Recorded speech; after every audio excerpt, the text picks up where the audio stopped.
Hello and welcome guys, very very warm welcome everyone. आप सबका स्वागत है 1 एंड 2 अक्टूबर की करंट अफेयर्स में।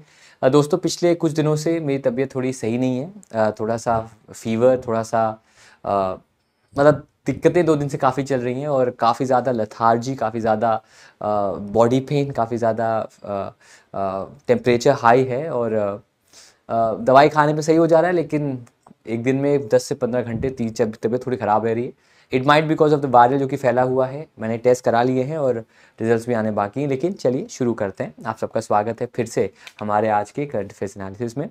दोस्तों, आज की 3 बड़ी खबरों पे चलते हैं।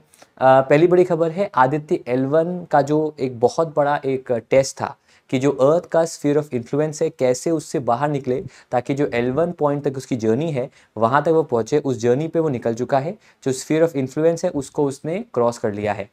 Second international day of non violence जो है वो 2 अक्टूबर को दोस्तों जो है वो ऑब्जर्व किया जाता है। मतलब आज के दिन, महात्मा गांधी की जयंती के दिन हम इसको ऑब्जर्व कर रहे हैं। फिर आईसीसी ने अनाउंस किया था, कुछ समय पहले अनाउंस किया था, लेकिन फाइनली उसको अप्रूवल दिया है। जो मैस्कॉट हैं क्रिकेट वर्ल्ड कप के, उन्हें पहला है आपका ब्लेज और दूसरा है आपका टोंग, उनको उन्होंने जो है वो अनाउंस कर दिया है। आज एमसीक्यू नहीं कराएंगे, अगेन कल से करा देंगे। आई एम होपिंग कि आज शाम तक जब तबीयत सही हो जाएगी मेरी, एंड कल से फिर जो मैंने प्रॉमिस भी किया था आरआरबी पीओ को लेकर, उसकी क्लासेस भी आएंगी।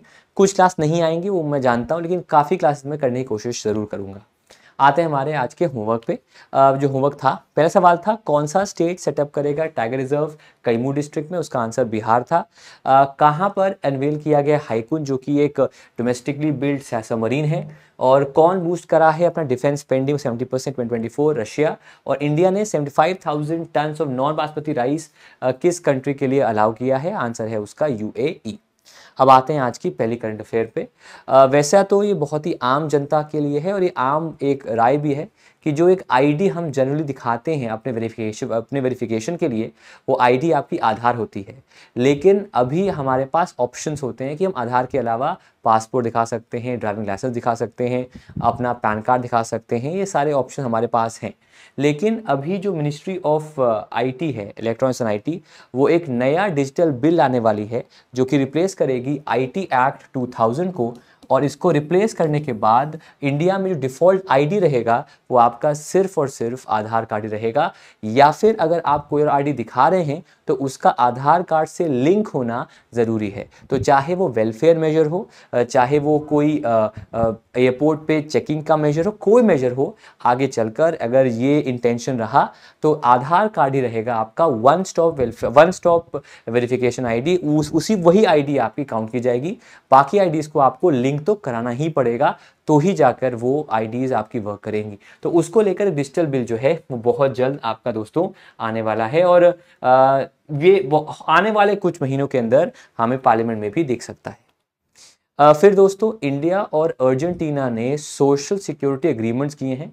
ये एग्रीमेंट्स दोस्तों किए गए हैं ताकि एक दूसरे देश के में जो उन देशों के जो एम्प्लॉय वर्क कर रहे हैं, उन्हें पेंशन, उन्हें रेंट, उन्हें टैक्सेशन, कई सारे जो अलग अलग पैरामीटर्स होते हैं सिक्योरिटी के, चाहे वो पेंशन का हो, चाहे वो इन्वेस्टमेंट का हो, चाहे वो ओल्ड एज पेंशन का हो, चाहे वो सैलरीज का हो। तो जो देशों के अंदर अधिकारी लोग एक दूसरे का काम कर रहे हैं या आपके नागरिक काम कर रहे हैं, उन दो देशों में जो सोशल सिक्योरिटी एग्रीमेंट्स हैं वो दोनों देशों के लिए कॉमन हो जाएं और दोनों देशों में उसको हेल्प करे सरकार, उनको पेंशन दिलवाने में, उनको रेंट जो पे करते हैं उसमें छूट दिलाने में, कई सारे चीज़ों में ये अग्रीमेंट आपका किया है। स्क्रीन पे आप देख भी सकते हैं कि the agreement is between India and Argentina, और ये एक ऐसा लीगल फ्रेमवर्क बनाएंगे जो कि प्रोफेशनल्स को ऑन बोथ साइड्स क्लेम कर सकते हैं old age and survivors pension. और इसके लिए ये एक फ्रेमवर्क जो है वो इंडिया अर्जेंटीना ने अभी हाल ही में आपका बनाया है।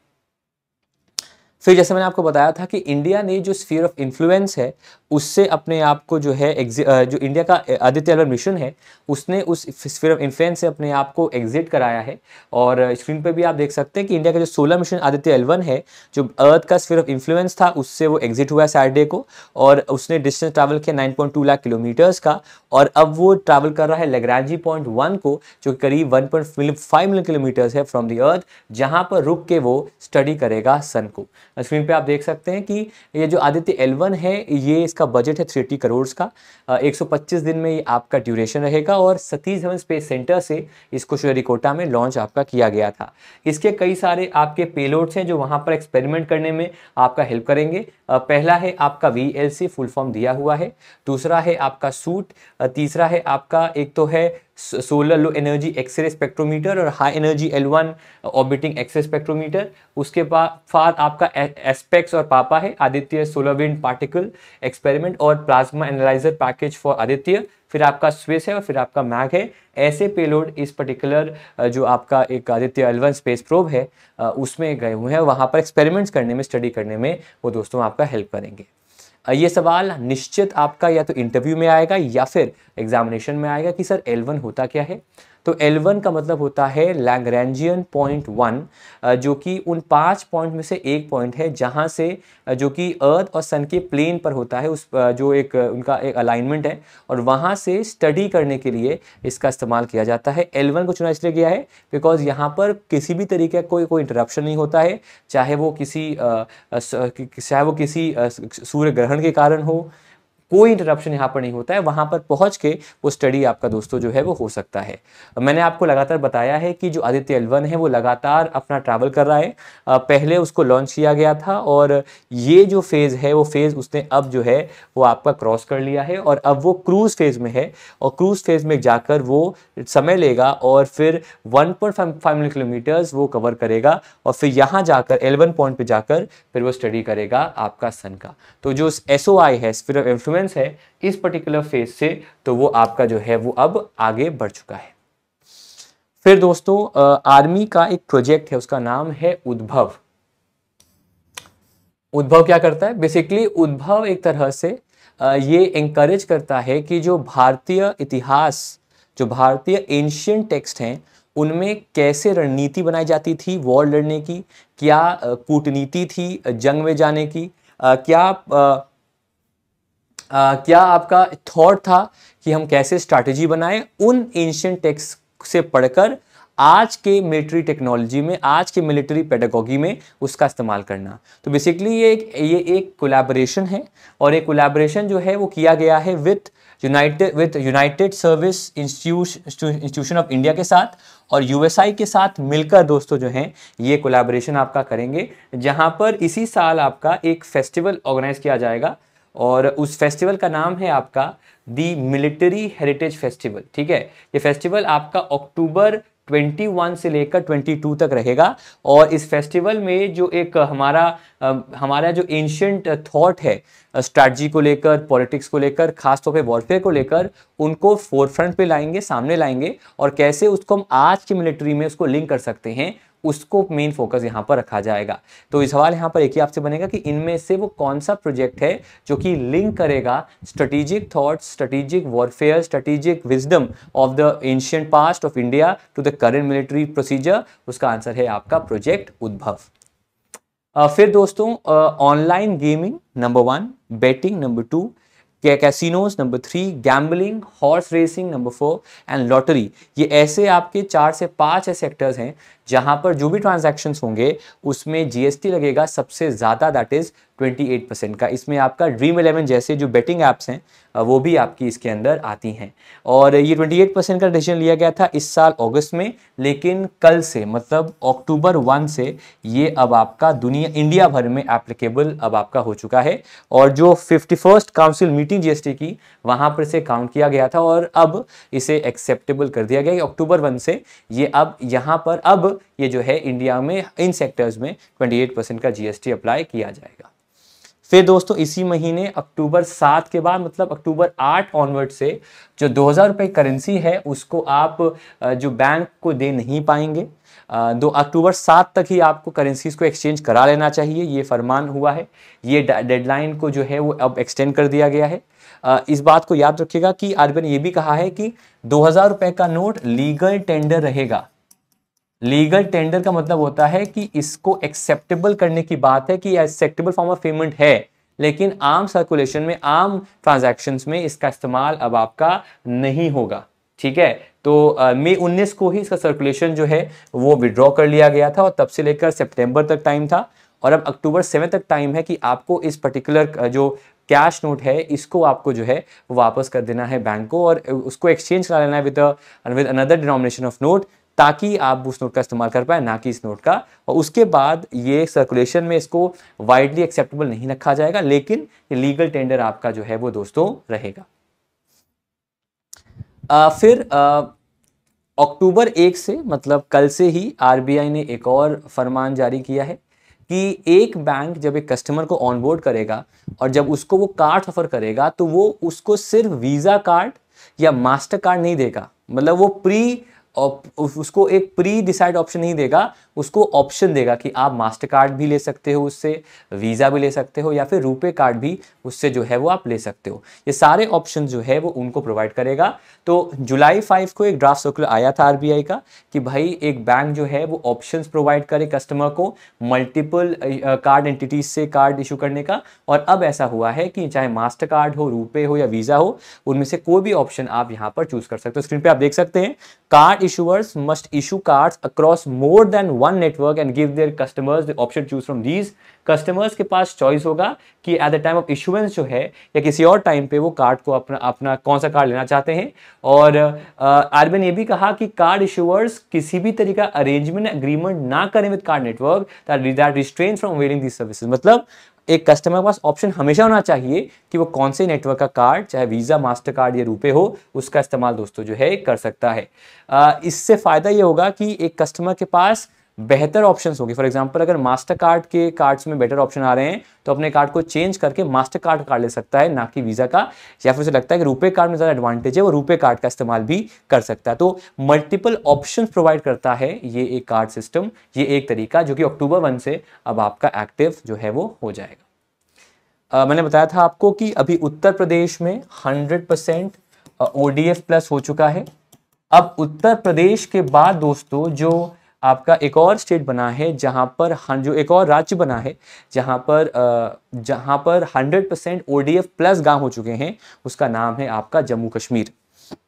मैंने आपको बताया था कि ODF का मतलब होता है ओपन डिफेकेशन फ्री, और प्लस का मतलब होता है जहां पर खुले में शौच करने के अलावा, जो कि ऑप्शन अब नहीं है, उसके अलावा सॉलिड वेस्ट मैनेजमेंट और लिक्विड वेस्ट मैनेजमेंट की सुविधा भी होती है। और एक ऐसा गांव होता है जहां पर अगर हम एक नज़र में देखें तो गांव में काफ़ी साफ सुथरा माहौल हमें दिखता है, उसे हम ODF प्लस गांव कहते हैं। अब जम्मू कश्मीर जो है उसका जो हर गांव है वो अब आपका ODF प्लस दोस्तों जो है वो हो चुका है।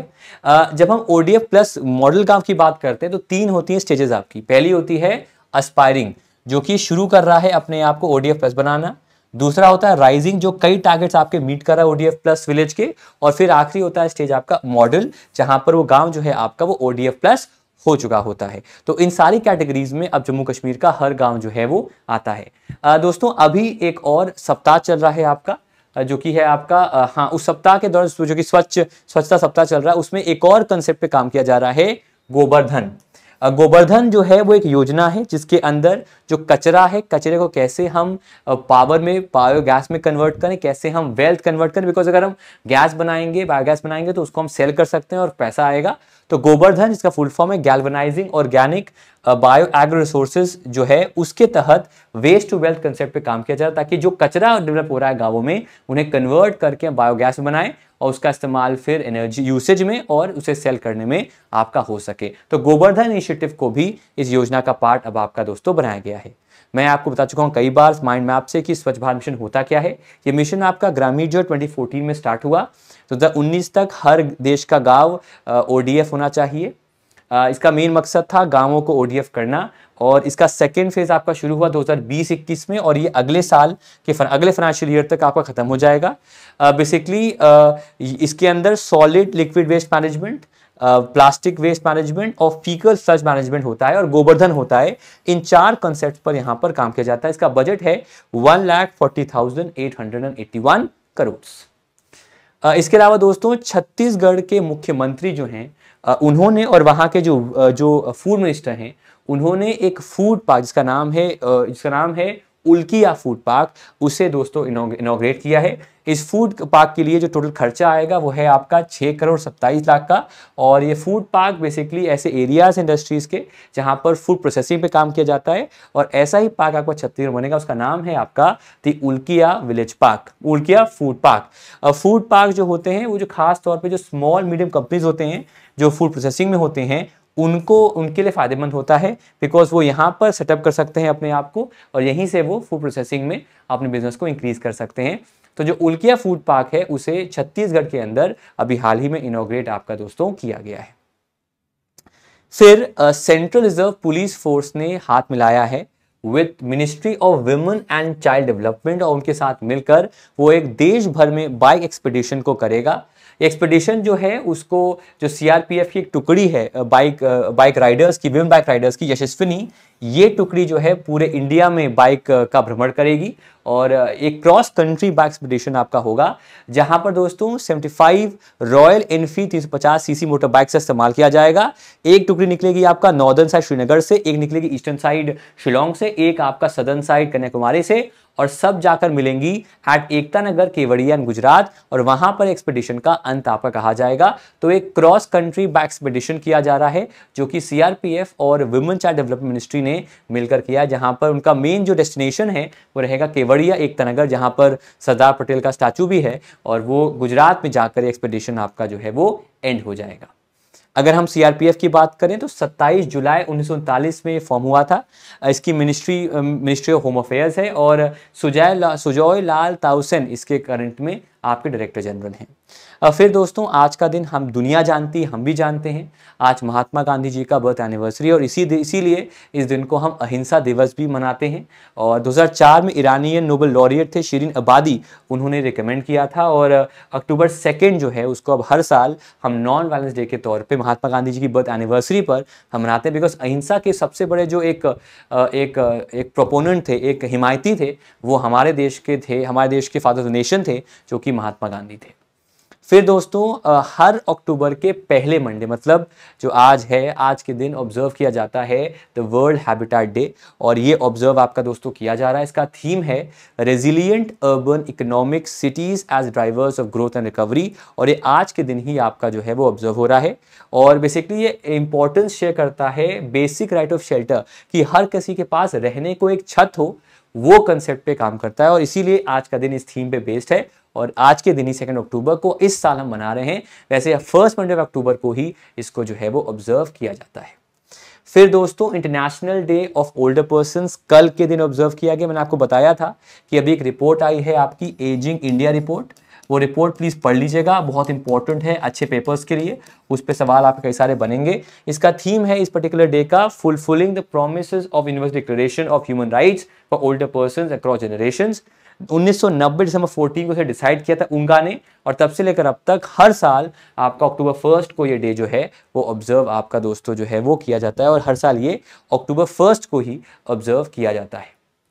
फिर दोस्तों आते हैं एशियन गेम्स पे, कई सारे कीर्तिमान आपके बन रहे हैं। सबसे पहले तो एक नंबर आप याद कर लीजिए, 13 गोल्ड मेडल्स इंडिया जो है वो अब आपका जीत चुका है। कितने गोल्ड मेडल्स, कितने भाई, थोड़ा तबीयत खराब लग रहा है। 13 गोल्ड मेडल जो है वो इंडिया जीत चुका है। कल का दिन बहुत ही अच्छा भी था और कुछ बिटर स्वीट भी था, बिकॉज निखत जरीन जो इनसे एक्सपेक्टेड था कि वो लाएंगी गोल्ड मेडल, बॉक्सिंग में सेमीफाइनल में हार गई था इनकी बॉक्सर से।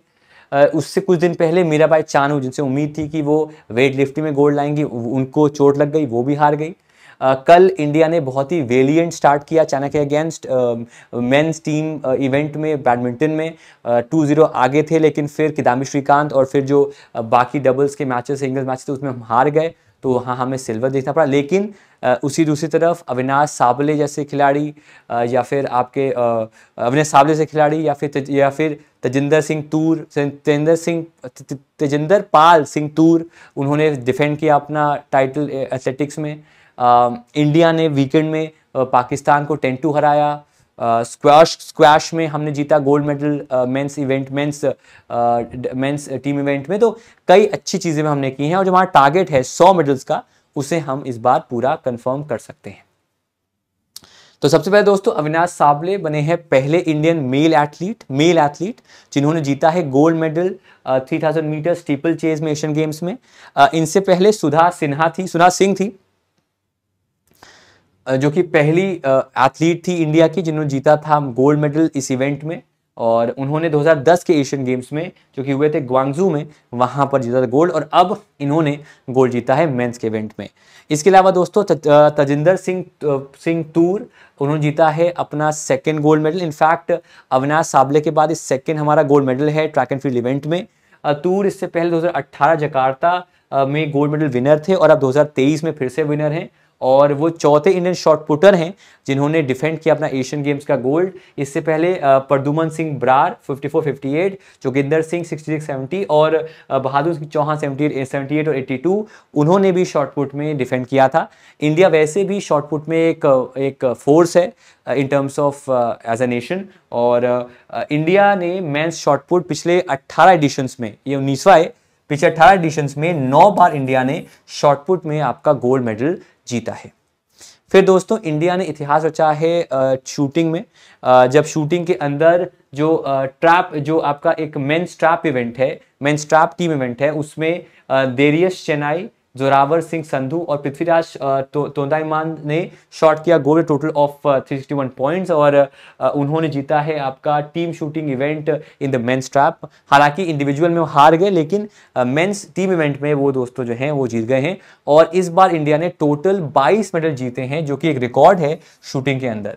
यहाँ पर दोस्तों एक थोड़ा सा मैं ये नहीं कहूँगा कि ये कोई नेगेटिव बात है, लेकिन एशियन गेम्स में तो टीम इवेंट होते हैं, लेकिन जब ओलंपिक्स की बात करते हैं तो वहाँ पर सिर्फ इंडिविजुअल इवेंट होते हैं, इसीलिए शायद वहाँ पर हमारे शूटिंग में गोल्ड या मेडल्स कम हैं, औरों से ज़्यादा हैं और स्पोर्ट्स से, लेकिन कुछ कम हैं। तो ये यहाँ पर कहना भी है गगन नारंग का, जो कि ओलंपिक एसोसिएशन के वाइस प्रेसिडेंट है, कि अभी तो मेंस टीम इवेंट्स हम जीत रहे हैं, लेकिन बस एक करेक्शन है कि जब हम आगे जाए ओलंपिक्स में तो इंडिविजुअल इवेंट्स में हम ज़्यादा गोल्ड मेडल जीते, ज़्यादा मेडल जीते, तो वो सोने पे सुहागा हो जाएगा आने वाले टाइम में। फिर दोस्तों मिक्स्ड डबल्स का जो टेनिस इवेंट था उसमें हमने जीता है गोल्ड।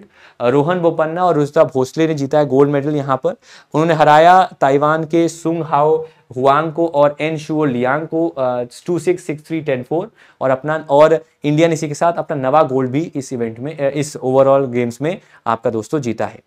फिर इंडिया का जो स्क्वॉश टीम है, मेंस टीम, उसने हराया है पाकिस्तान को in the finals of this event. Bharat के legendary squash player Saurav Ghosal, Abhay Singh, Harinder Sandhu और महेश मंगावकर, इन्होंने जीता है gold medal at the Asian Games 2022, और इंडिया का ये सेकेंड एवर गोल्ड है स्क्वैश में एशियन गेम्स। इससे पहले 2014 की इंशियों में हमने मेंस टीम में गोल्ड मेडल जीता था, और इस बार काफ़ी क्लोज फाइट था, 2 चैंपियनशिप पॉइंट्स थे पाकिस्तान के पास, लेकिन इंडिया के अभय सिंह ने मिराकुलसली टर्नओवर किया और इंडिया ने इस इवेंट को आपका दोस्तों जीत लिया। फिर दोस्तों आईसीसी ने अनाउंस किया है ऑफिशियल मैस्कॉट ब्लेज और टोंग को for Cricket World Cup 2023। Blaze एक फीमेल मैस्कॉट है जो कि बॉलिंग कर रहा है रैपिड पेस पर, leaving bat in sheer awe. She is adorned with a belt and carrying 6 power cricket ops, each meticulously prepared for various game-changing tactics. Tong जो है वो एक मेल मैस्कॉट है जो कि एक काफ़ी उसका धोनी जैसा कंपोजर, आईसी कूल कंपोजर है, और वो एक बैटिंग चैंपियन है, और इलेक्ट्रोमैग्नेटिक बैट उसके पास है, वर्सटाइल शॉर्ट रेpertoire है, और लाइटनिंग अप कर रहा है ऑफ द ग्रैंड स्टेज पे, इसीलिए इन दोनों को यहाँ पर रखा गया है। एक है आपका ब्लेज और एक है आपका टोंग, ये दो यहाँ पर जो हैं उनके नाम आपको दिए हुए हैं, उनके फोटो भी आपको यहाँ पर दिए हुए हैं। फिर दोस्तों मालदीव्स में चुनाव जीतकर एक नए नेता बने हैं वहाँ के राष्ट्राध्यक्ष।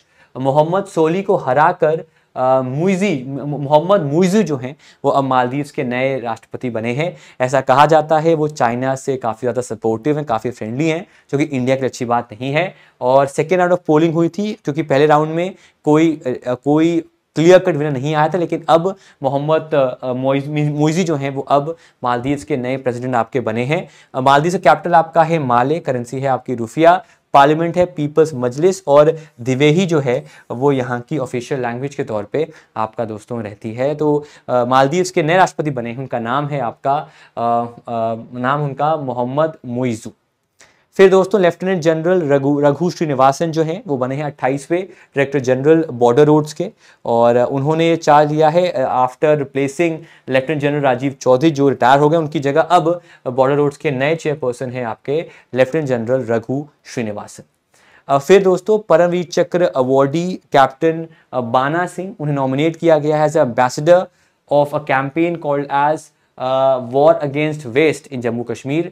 नायब सूबेदार थे हमारे बाना साहब, और इन्होंने एक टीम को लीड किया था जिससे जो हाईएस्ट पीक है सियाचिन ग्लेशियर को, उसको हम कंट्रोल करने में कश्मीर में काबिल हुए, और ये एक हिस्सा थे ऑपरेशन राजीव का। आफ्टर दिस सक्सेस जो वहाँ का पीक है जिसका नाम पाकिस्तान रखा था आपका कैद पोस्ट, उस पीक का नाम चेंज करके अब आपका बाना पोस्ट कर दिया गया था। तो ये एक परमवीर चक्र अवॉर्डी हमारे हैं, वो बने हैं brand ambassador of the campaign called as war against waste in Jammu and Kashmir. 2023 में स्वच्छता ही जो सप्ताह चल रहा है आपका, स्वच्छता ही सेवा सप्ताह चल रहा है जो आपका, उसके अंतर्गत इसे सेलिब्रेट किया जा रहा है, और 15 सितंबर से 2 अक्टूबर तक ये आपका सेलिब्रेट हो रहा है, ताकि जो देश के लोग हैं वो स्वच्छता पर फोकस करें और कैसे सैनिटेशन को एक फोकस लेकर चलें। इस सप्ताह का थीम भी है आपका, इस कैंपेन का थीम भी है आपका गार्बेज फ्री इंडिया, और उसी को लेकर कहा गया ताकि आम देखें, मतलब अगर हम नॉर्मल देखें हमारे शहर को, हमारे एरिया को, वो साफ दिखे, उस कंसेप्ट पे काम किया जा रहा है। और जो हमारे सफाई मित्र हैं उनके वेलफेयर के लिए भी, जो कचरा उठाते हैं, जो रोड साफ करते हैं, उनके वेलफेयर के लिए भी जो स्वच्छता ही सेवा कैंपेन है उसको 15 सितंबर से आज के दिन तक शुरू किया गया था। फिर दोस्तों KN शांत कुमार हैं, ये बने हैं chairman press trust of India के। PTI जो है वो इंडिया की सबसे पुरानी जो एजेंसी है, और 47 में जब इंडिया इंडिपेंडेंस हुआ था उसके 2 हफ्तों के अंदर ये बन गई थी, और सबसे ट्रस्टवर्दी एजेंसी के तौर पे ये आपका दोस्तों जो है वो काम करती है। फिर रुइजियांग जांग हैं, ये अवार्ड दिया गया है इनको 2023 का शास्त्रा रामानुजन प्राइज। रामानुजन प्राइज दिया जाता है मैथमेटिक्स में, और ऐसा कोई मैथमेटिशियन जिसकी उम्र 32 साल तक है उसको उसके एग्जेम्पलरी काम के लिए ये अवार्ड दिया जाता है। ये जो मैथमेटिशियन है ये वर्क करते हैं as assistant professor university of California, और उन्हें 2023 का ये प्राइज दिया गया है फॉर नंबर थ्योरी कंट्रीब्यूशंस। जैसे मैंने पहले बताया, ये प्राइज उस मैथमेटिशियन को मिलता है जिसकी उम्र 32 साल या उससे कम होती है। फिर आते हैं दोस्तों इम्पोर्टेंट ऑर्गेनाइजेशंस पर। फाइनेंशियल स्टेबिलिटी बोर्ड FSB की बात करते हैं। FSB ने कहा है कि जो हेज फंड बोरोइंग है उस पर और निगरानी रखें। हेज फंड क्या होते हैं? ऐसे फंड्स जो किसी लॉस से सिक्योर करने के लिए इन्वेस्ट किए जाते हैं, ताकि भविष्य में अगर लॉस हो तो इस फंड के जरिए उस लॉस को रिकवर कर सकें। तो हेज फंड को और तरीके से हम मैनेज करें और तरीके से उसको हम कंट्रोल करें, उसके लिए FSB ने, फैसिलिटी बोर्ड ने एक लेटर जारी किया है। उन्होंने ये बात रखी है रेगुलेटर्स को, सेंट्रल बैंक्स को, कि आप इसे फोकस करें। तो FSB की बात करें तो FSB आपका स्टैब्लिश हुआ था G20 द्वारा 2009 में, जब फाइनेंशियल क्राइसिस हुआ था उसके बाद इसे स्टैब्लिश किया गया था। बास्टल स्विट्जरलैंड में इसके हेडक्वार्टर्स हैं, और इसमें 68 मेंबर इंस्टीट्यूशंस हैं, जो इसमें कई कंट्रीज भी हैं और कई कंट्री के सेंट्रल बैंक्स भी इसमें काम करते हैं। तो FSB की बात हम कर रहे हैं, जिसने कहा है कि हेज फंड्स को और कंट्रोल करने की हमें ज़रूरत यहाँ पर है। उसको लेकर ये इनिशिएशन जो है उसे दोस्तों यहाँ पर रखा गया है। ये बात समझ में आ रही है? तो उसके लिए ये इनिशिएशन जो है वो दोस्तों आपका अभी हाल ही में किया गया है। फिर दोस्तों एक आपका टाइगर रिजर्व है, उसका नाम है दी कलक्कड़ मुंदानतुरई टाइगर रिजर्व। ऐसा कहा गया है कि जो आउटसाइडर्स की एंट्री है इस पर्टिकुलर रिजर्व में उसे रोका गया है अभी, ताकि वहाँ पर जो जानवर रहते हैं उनको हम प्रोटेक्ट कर सकें। ये जो आपका टाइगर रिजर्व है ये सदर्न वेस्टर्न घाट्स में है, in the Tirunelveli district and Kanyakumari district of Tamil Nadu. 1988 में इसे टाइगर रिजर्व बनाया गया था। बेसिकली ये मिक्सचर है, मेन सेंचुरीज थी, बेसिकली ये 3 सेंचुरीज का आपका मिक्सचर है, जिसमें आपका आता है कलक्कड़, मुंदनतुरई और कन्याकुमारी सेंचुरी। और रिवर सेंचुरी से कहा जाता है बिकॉज कम से कम 14 ऐसे रिवर्स हैं जो कि इसी सेंचुरी से ओरिजिनेट करते हैं, इसीलिए से हम इस रिजर्व को हम रिवर सेंचुरी के नाम से भी जानते हैं। बाकी दोस्तों होमवर्क पे आते हैं। कौन सा मंत्रालय है जो टॉप प्रोक्योरर है गवर्नमेंट मार्केट प्लेस ऑफ 2023? कोयकर टर्बन जो है वो अभी न्यूज़ में था, वो किस स्टेट से है? बुध नेशनल सर्किट जो रेस ट्रैक है वो कहाँ लोकेटेड है? और IG नोबेल प्राइज किस कैटेगरी में हम प्रोवाइड करते हैं? इसी के साथ हम आपसे विदा लेते हैं। इसका PDF चाहिए तो PDF यहाँ मिलेगा।